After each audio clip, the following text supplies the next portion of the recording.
이번에는 대화의 원리인데 대화의 원리는 생각보다 되게 우리가 한번 해봤던 거잖아. 그치? 얘기 한번 해봤던 거고. 그래서 몇 가지 원리만 잘 기억을 하면 돼. 알겠지? 첫 번째 나오는 게 이제 여기서 뭐 내용을 쭉 보면 우리는 일상생활 속에서 상대에게 무엇인가를 부탁하거나 건의하는 상황, 상대 부탁이나 요청을 거절하는 상황, 상대의 기분을 살펴 사과해야 하는 상황, 상대의 잘한 점을 칭찬해야 하는 상황 이렇게 나와 있는데 이게 뭐냐? 말하자면 대화 상황을 얘기하는 거야. 대화 상황. 그치? 그러니까 대화라는 거를 뭐라고 생각하면 되냐면 담화라는 거, 발화라는 건 말하는 걸 발화, 담화는 말하고 받고 하는 건 담화. 근데 대면에서 얘기하는 것들이 대화가 되는 거야. 알겠지? 근데 이런 다양한 대화 상황이 있는데 이러한 상황 속에서 원활하게 대화하기 위해서 상대 마음을 헤아리고 존중하며 예의를 갖추어 듣고 말해야 된다. 그래서 이게 첫 번째로 뭐? 공손성의 원리를 얘기하는 거야. 공손성의. 그래서 대화의 원리에는 이걸 나눠보면 첫 번째는 뭐가 있는 거야? 첫 번째, 공손성의 원리가 있는 거야. 이건 늘 언제나 개념을 정리를 할 수 있어야 돼. 알겠지? 그리고 대화의 흐름이 자연스럽게 이루어지도록 노력해야 된다. 지금부터 다양한 대화 상황. 그래서 이거 대화의 흐름이 자연스럽게 이루어질 수 있도록 하는 게 순서교대 원리야. 그 다음에 이때 하나가 더 있었다 그랬는데 뭐였는지 기억나시나? 세 번째는 바로 협력의 원리라고 해요. 협력의 원리. 교과서에는 안 나오지만 이런 협력의 원리라는 개념은 또 원래 이게 바뀌기 전까지 세 가지가 다 나왔던 거니까 좀 이따가 이거 뒤에 거는 나머지 두 개를 교과서 본문 보고 설명하고 맞아 하나 설명을 할 테니까 학교에서 교과서에 나오지 않더라도 대화 원리라고 해서 세 가지가 있었던 거니까 잘 기억을 해둘 수 있도록 하세요. 그래서 예의를 갖춰 의사소통하게 알아둬야 하는 대화의 원리에 대해 공손성의 원리와 순서교대 원리 중심으로 알아보자. 그래서 좀 이따 협력은 따로 설명을 해드릴게요. 자, 배려하며 예의를 갖추어 말하기. 공손성의 원리란 자신의 말이 상대에게 미칠 영향을 고려해서 상대를 배려하며 예절을 갖추어 대하는 방법이다. 개념이지. 그러니까 쉽게 얘기하면 상대를 배려하고 예절을 갖추어야 돼서 그렇게 예절을 갖추면서 대화를 해라. 이런 얘기를 하는 거야. 공손성의 원리를 갖추어 대하는 방법을 정중어법이라고 하는데 정중하지 않은 표현을 최소화하고 정중한 표현을 최대화하여 대화하는 이런 것들이 대화하라는 정중어법에 포함된 5가지 경위는 다음과 같다. 라고 해갖고 공손성의 원리를 다시 5가지로 정리를 하는 거지. 5가지로. 그래서 뭐뭐뭐 있었어? 다 이거 공손성의 원리를 다시 정리를 하면 뭐 있었어? 기억나? 요령의 경률, 그 다음에 관용의 경률, 그리고 찬동 혹은 칭찬의 경률이라고 얘기하는 거고, 그 다음에 겸양의 경률, 그 다음에 동의의 경률. 이렇게 5가지가 있게 되는 거야.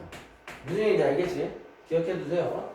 그래서 칭찬, 건의, 거절, 부탁, 사과에 따라서 이런 것들이 다 전부 다 대화인데 이거에 따라서 다음과 같은 경률은 다음과 5개. 여기서 얘기했지, 그치? 자, 그래서 요령의 경률. 상대가 부담스럽지 않게 말하기. 다음 주에 우리 모둠이 발표해야 하니까 그걸까지 잘 정리해서 나한테 보내줘. 그렇게 빨리 이렇게 얘기하는데 다짜고짜 빨리 보내 이런 식인 거잖아. 그치?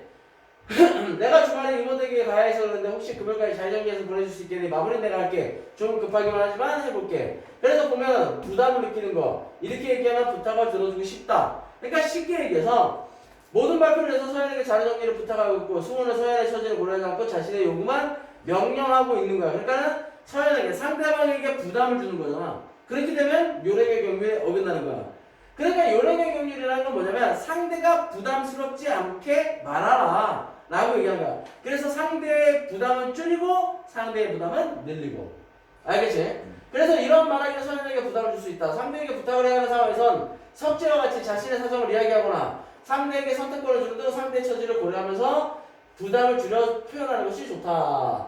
오타네? 고려하면서인데. 그지? 이렇게 상대방에게 부담되는 표현 대신 이익이 되는 표현을 하라는 말하기 규칙을 바로 요령의 경륜이라 한다.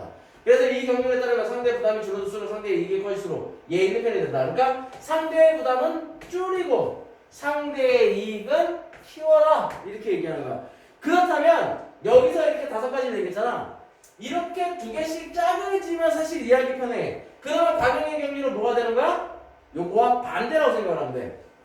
직접적인 명령보다 간접적이고 완곡한 표현이 부담을 받아주면 예의 있는 표현이다. 바로 이런 것들이 요령의 경륜을 따지는 거야. 알겠죠? 자, 그래서 보면은 여기서 요령의 경륜을 따는 것이 예의의 표현이다. 그 다음에 승부에 대하여 나타난 표현, 석제에게 대화에 나타난 표현 이렇게 얘기할 수 있는 거고. 알겠죠? 자, 그 다음에 관용의 경륜은 이와 반대다라고 생각을 하시면 돼요. 반대. 그러니까 자신의 탓으로 돌려라. 그러니까 얘기할 때 상대방의 부담을 줄이고, 그 다음에 관용의 경륜은 나한테 부담을 늘려라. 내 부담을. 내 잘못으로 돌리는 거지. 선생님 발표할 때 허락을 주신 자리가 너무 어려워서 이걸로 못하겠어요. 쉬운 걸로 다시 찾아주세요. 이게 어렵다고 하지 말고 다시 읽어보려. 그러니까 선생님을 탓하는 것처럼 얘기하는 거야. 네가 어려운 거 줘갖고 내가 못하고 있는 거야. 쉬운 걸로 좀 줘봐. 이렇게 얘기하는 거잖아. 근데 여기서는 지혜는 선생님 발표할 때 활용하라고 주신 자료를 제가 잘 이해하지 못해서 그러는데 혹시 조금 쉬운 자료로 찾아주실 수 있을까요? 그렇게 되면 정중하게 부탁을 하지. 그러면서 자기 책임으로 돌리는 거잖아. 자기 탓으로. 제가 잘 이해하지 못해서 내 책임으로 돌리는 거야. 그렇게 되면 다른 사람이 그래도 어렵다면 선생님이 다른 자를 찾아볼게 이렇게 되는 거잖아. 조금 더 편하게 얘기할 수 있게 되는 거지. 바로 이런 것들을 반영의 경륜이라고 하는데, 서연은 발표를 준비하는 과정에서 선생님께 건의를 하고 있다. 대화 상황. 그런데 그 과정에서 서연은 선생님께서 찾아주신 자료가 너무 어렵다며 선생님을 탓하는 것처럼 말하고 있다. 이러한 말하기는 선생님께 불쾌한 감정을 일으킬 수 있고 상대에게 건의를 하는 상황에서 지혜와 같이 상대를 배려하는 문제 원인을 자신의 탓으로 돌려 표현하는 것이 좋다. 그래서 자신의 부담을 키워라. 이렇게 얘기하는 거야. 이렇게 자신의 이익을 최소화하고 부담을 최대하는 말하기를 관용의 경륜. 이 경륜에 따르면 자신의 부담이 커질수록 자신의 이익이 줄어들수록 예의의 표현이 된다. 라고 할 수 있게 되는 거야. 무슨 얘기인지 알겠죠? 자, 그렇기 때문에 선생님이 얘기했던 것처럼, 내가 얘기했던 것처럼 이 두 가지를 짝을 지어서 이해하면 더 좋아요. 동의의 경륜 하나 빼고. 알겠지? 자, 칭찬의 경륜은 뭐 이건 더 쉽지. 상대를 칭찬해라 이거야. 어제 발표 연습을 그렇게 많이 했는데 오늘 발표가 왜 그렇게 떨어? 무슨 말을 하는지 하나도 모르겠더라. 너는 무슨 말을 그렇게 해? 내 발표가 뭐 어때서 네가 있으면 안 들었을 것 같아? 싸우자는 얘기지 이건. 싸워! 이 얘기잖아. 쉽게 얘기하면. 그런데 석재가 어제 발표 연습을 많이 해서 그런지 오늘 발표 정말 잘하더라. 이해가 잘 돼서 조금 떠는 것 같긴 했는데 너였으니까 그나마 그 정도만 떨었을 거야. 그렇게 된다면 야 너니까 그렇게 떨었지 나였으면 야 말 한마디도 못했다. 이렇게 나와버리면 많이 떨었는데 네가 그렇게 말했는데 한결 마음이 놓인다. 자기가 잘못한 걸 알더라도 마음이 놓이는 거잖아. 괜찮겠구나 라는 생각을 할 수 있게 되는 거야. 자, 수호는 서연이 떨면서 발표를 한 것에 대해 잘못을 지적하며 비방하고 있다. 칭찬의 경륜에 어긋난 거야. 그에 반해 석재는 지혜가 잘한 점을 먼저 칭찬한 후에 개선이 필요한 부분을 완곡하게 말하여 지혜가 불쾌감을 느끼지 않도록 배려하고 있다. 이렇게 석재처럼 상대에 대한 비방을 최소화하고 칭찬을 최대한 말하기 규칙을 칭찬의 경륜. 이 경륜에 따르면 상대를 비방하는 것, 칭찬해야 할 상황에서 칭찬하지 않는 것은 예의를 갖추지 못한 표현이 된다. 그런데 진심이 담기지 않은 칭찬은 오히려 상대의 기분을 상하게 할 수 있으므로 주의해야 된다. 그렇다고 쉽게 얘기하면 가시 오 너무 잘했는데 누가 봐도 못했는데 이거 실수했는데 거기다 대놓고 진심이 담기라는 거. 왜? 우리 그런 얘기 하잖아. 야 영혼 담아서 좀 얘기해. 이렇게 얘기하는 영혼이 없는 리액션을 하게 되면 이런 부분들 오히려 기분을 상하게 할 수도 있게 돼요. 빈정되는 것처럼 보이잖아. 그지? 자, 그 다음에 겸양의 경륜은 이번엔 또 짝지으라 했잖아. 찬동, 칭찬이라는 거, 칭찬하는 거, 그걸 받아들이는 입장에서 겸손하게 얘기하라 이거 겸손하게. 자, 서연아 발표자를 정말 잘 만들었더구나. 그래서 내용도 더 잘 전달된 것 같아. 당연하죠. 제가 뭐 못하는 거 없어요. 다음 발표자라도 기대하세요. 정말 재수없죠. 이렇게 얘기하면 진짜 한 때려야 돼요. 그런데 지혜야, 발표자를 정말 잘 만들었더구나. 그래서 내용도 더 잘 전달된 것 같아. 아니요, 부족한 게 많은데 친구들이 도와줘서 잘 만들 수 있었어요. 자, 부족한 게 많은데 친구들이 도와줘서 잘 만들 수 있었어요. 겸손해진 거지. 그래서 겸손하게 얘기하자. 그러니까 이렇게 얘기를 하면 훨씬 좋다는 얘기예요. 그래서 서연은 선생님의 칭찬을 당연하게 받아들이며 다음에도 잘해야 될 것이라는 자만심을 드러낸다. 그래서 이게 겸양의 경륜에 어긋나는 거야. 반면 지혜는 선생님의 칭찬에 자신을 낮추며 겸손하게 말하고 있다. 이렇게 얘기하는데 이건 겸양의 경륜을 따른 거고, 이렇게 지혜처럼 자신에 대한 칭찬을 최소화하고 비방을 최대화하는 말하기 규칙을 겸양의 경륜이라는데 우리말에서는 별 말씀을요 아직 부족합니다 와 같은 것들을 칭찬을 부정하고 자신을 낮추어 말하는 표현이 이해가 된다. 그러나 상대의 칭찬을 지나치게 부정하거나 자기에 비하하는 것은 바람직하지 않으면 적당한 수준을 고려해야 된다. 자꾸 얘기하는데 칭찬해주고 있는데 거기다 놓고 아이고 아니야 됐어 너무 이거를 과한 겸손을 보여도 상대방의 호의를 거절하는 것처럼 보이기 때문에 그런 부분들도 조심할 필요가 있다는 얘기를 하는 거야. 무슨 얘기인지 알겠죠? 자, 그 다음에 동의의 경륜, 마지막 동의의 경륜인데 상대 의견에 동의하면서 말하기. 자, 얘들아 우리 발표 끝나기 전에 다 같이 피자 사 먹고 가자. 그동안 다들 힘들었잖아. 그랬더니 수가 나 싫어. 어제 발표 준비하느라 피곤한데 피자 무슨 피자 집에 가서 쉴래. 저렇게 얘기하면 꺼져 이렇게 되는 거지 쉽게 얘기하면. 그런데 얘들아 우리 발표 끝나기 전에 다 같이 피자 사 먹고 가자. 그동안 다들 힘들었잖아. 그랬더니 석재 좋은 생각이야. 발표 준비하면서 하고 싶은 말도 많았을 텐데 다만 오늘은 조금 피곤하니 내일 가는 건 어떨까? 그렇게 된다 그러면 아 그럴 수 있어. 그러면 오늘 피곤하니까 발표 끝나고 피곤했으니까 그럼 내일 만나서 같이 한번 뒤풀이씩 해보자 라고 얘기를 하면 야 말한 사람도 그걸 동의할 수 있는 거 아니야. 그게 바로 동의 경륜이 되는 거야. 무슨 얘기냐 알겠죠? 승우는 발표가 끝나기 전에 뒤풀이하자는 서연의 제안을 거절한다. 그런데 승우는 먼저 서연과의 의견이 일치하지 않음을 직접적으로 드러낸 다음 자신의 생각을 말하겠다. 동의 경륜이 어긋난 거죠. 이러한 표현은 여러 사람이 함께 대화를 나눈 상황에서 서연을 모나게 할 수 있고 불쾌감을 줄 수도 있다. 그런 걸 서연의 의견이 다를 때는 먼저 상대의 제안에 대해 공감을 표현하고 제안의 긍정적인 효과에 대해 언급하며 일체감을 높인 다음 자신의 생각을 말하기 좋은 거야. 그리고 다만과 같은 완충적인 표현. 그러니까 무슨 얘기냐면 다만이라고 해서 뭐 우리가 그 토단다 이렇게 얘기하지만 다른 말을 하면서 어떨까와 같이 선택권을 부여하는 의문을 사용하여 상대의 감정이 상하지 않도록 부드럽게 말해주는 거야. 배려해주는 거거든. 자, 이렇게 석재처럼 상대와 자신의 의견 차이를 최소화하고 일치를 최대화하는 말하기 규칙을 동의 경륜이라고 하는데 이 경륜이 상대의 의견에 무조건 동조하는 것은 아니다. 만약 대화 초반부터 상대의 의견이 자신과 다름을 직접적으로 드러내면 상대의 기분이 상할 수도 있고 문제를 원만하게 해결할 수도 있는 대화 분위기를 해칠 수도 있다. 그러니까 동의 경륜을 그래서 쓰는 거야. 따라서 상대의 의견 중 공감할 수 있는 부분에 대해서는 공감을 표현하고 순차적으로 의견이 있는 부분을 이야기하는 것이 바람직하다라고 하는 게 동의 경륜을 사용하는 방법. 자, 그 다음에 자연스러운 대화라는 게 바로 순서교대 원리에 대해서 얘기하고 순서교대 원리. 그러면서 대화는 긴 시간 혼자만 하는 연설과는 달리 대화 참여자들이 서로 말을 주고하면서 이야기를 이어나가는 것이다. 따라서 대화를 위해서는 원활하게 전개하기 위해서는 순서를 적절히 교대해가면서 말을 주고받아야 한다는 순서교대 원리에 유의할 필요가 있다. 그래서 순서교대 원리를 얘기하는 거야. 자, 본문 정리를 하는 저희 내용을 보면 나 지난 주말에 강화도에 넣어놨잖아. 고인돌이 엄청 크더라고. 고인돌은 선산시대 무덤 속으로 10분째 자기 걸로 갔던 얘기가 아니야. 언제 끝나? 석지가 네 생각을 어떠냐? 아무 말 없이. 같이 얘기하면 좋겠어. 우리 네 생각도 궁금해. 이번 학기 소풍은 어디 가면 좋을까? 나는 말을 끊으면 안동 하얀말 어때? 난 진짜 좋던데. 우리 학기 매점에서도 떡볶이를 팔면 좋겠어. 맞아, 간단히 먹기 좋잖아. 근데 오늘 그거 가지고 정말 많지 않아? 이렇게 얘기하는데 내용을 잘 보면 여기는 지 얘기만 하는 거야. 순서 어긋나고. 그 다음에 여기서는 지 얘기만 안 하고 앉아있는 거야. 아무 얘기도. 그 다음에 여기서는 말하는 걸 끊어버리는 거지. 순서를 자기가 뺏어버리는 거야. 그 다음에 여기에서는 딴소리 하는 거지. 쉽게 얘기하면. 이런 것들이 전부 다 순서교대 원리를 어긋나게 하는 거야. 무슨 얘기인지 알겠죠? 그 다음에 대화하자 관련한 거 이렇게 얘기를 하면서 가해 서인과 같이 혼자 동안 오랫동안 말을 하거나 그 다음에 나의 성취와 같이 대화에 참여하고 친분만 지키거나 다의 윤호와 같이 다른 사람이 말하고 있는데 중간에 끼어드는 것을 바람직하지 않다.